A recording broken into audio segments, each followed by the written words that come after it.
Hey guys, want to do a quick video for you.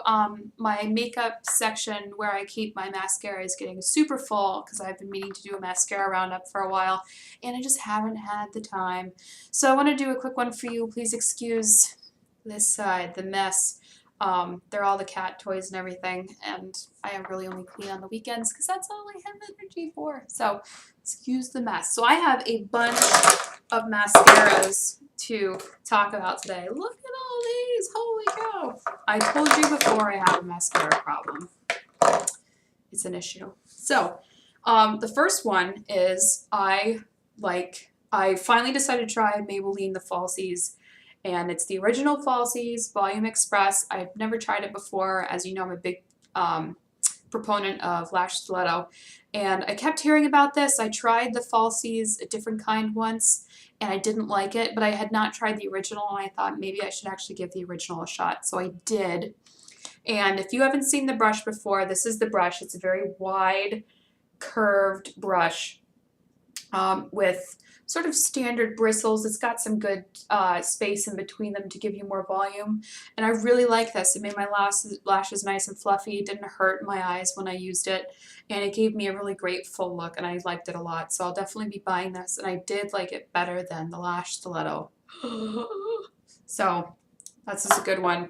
One I liked even better than that one was in my E.L.F. haul. I got this lengthening and defining mascara, and I thought it was the same.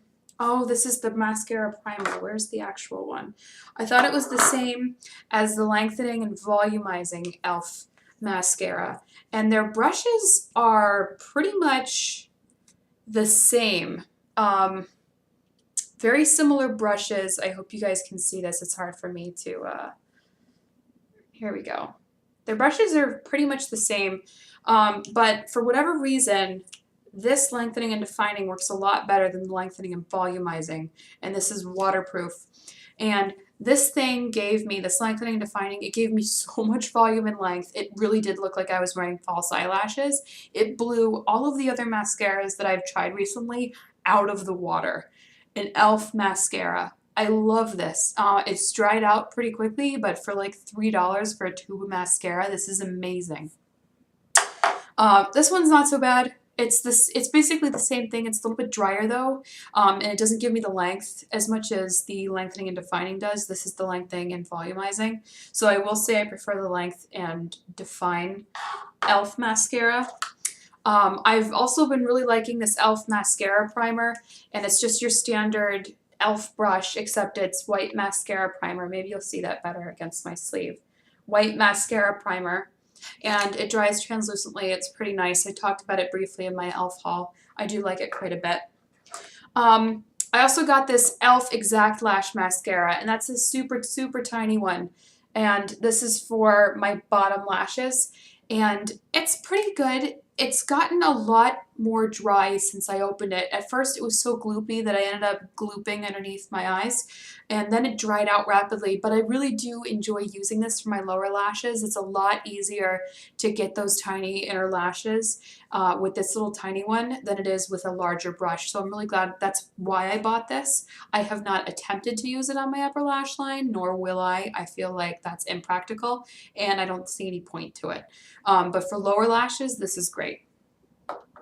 The next thing I got, I was at work one day, and I was looking at myself in the mirror in the bathroom, and I was like, man, I look really weird today. Why do I look so weird? And I realized I actually forgot to put my mascara on. My mascara is the last thing I do when I get ready for work, so I forgot that day. So I had to go to CVS anyway, so I was like, well, I wanted an excuse to try the new Covergirl Full Lash Bloom. So I was like, oh, I'll just buy a tube while I'm at CVS and slap it on. And I was kind of let down by this. It's a very large, standard bristled brush. There's like long and short bristles. And the formula is like, The color is not very saturated. And it kind of hurts my eyelids when I put it on. And when you put it on, it doesn't really give you like that full false lash effect. It's kind of just like, my eyelashes look the same, except a little bit darker. And my coworkers told me they couldn't see a difference whatsoever when I put this on. And usually you can tell that I have makeup on. You can tell I've got mascara, and they were like, no, you can't. see any difference at all. So, I mean, it's okay, but I wouldn't buy it again. The next one I tried, this was one of the most popular mascaras on Amazon. It's the Max Factor 2000 Calorie. And I just had to try this because it consistently comes up in the top rated mascaras on Amazon. I've never tried Max Factor. So it has very densely set, thick bristles, and the brush is kind of straight, and then it comes in at a tip. And it's good for volume. My problem with this mascara was that it flaked almost immediately, and I knew the mascara wasn't old. It wasn't dry or anything when I put it on, but throughout the day it just keeps flaking on my face. Even the first time I used it, nothing but flakes. So it gave me a good look, not as good as that $3 E.L.F. lengthening and defining. It gave me a good look, but it's nothing that you can't get from a normal drugstore mascara, and it's just not, I mean, it flaked everywhere. It was a mess. So I will not be buying this again.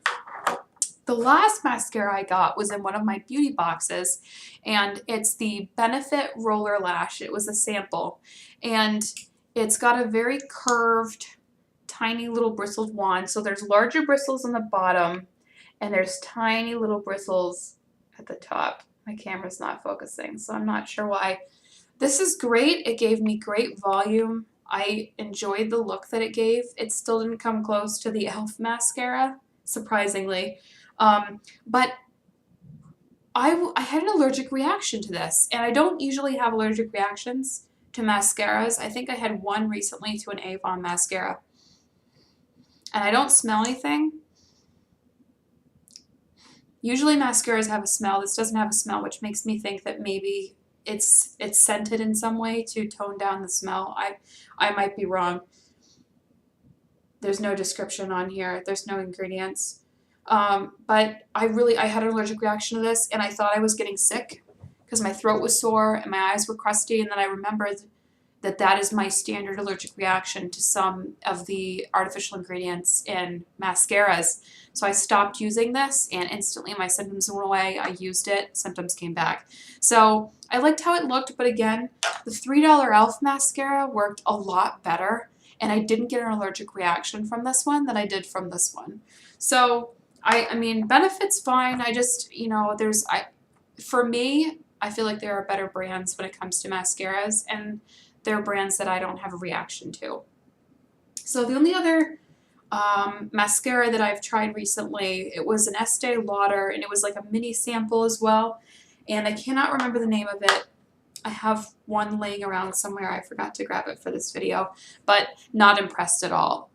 I've always been a user of drugstore products because I am broke, and I just have to say, like, in comparison to the drugstore products I have used, even this E.L.F. versus the Benefit, for example, there's a huge price difference between these, and this one really did blow them out of the water, both the Estee Lauder and this Benefit mascara. So even if you pay less for something, that doesn't always mean that it's not as good or it's not better.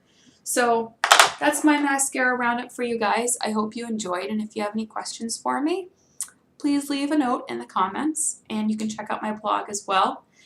And I will talk to you later. Have a great week.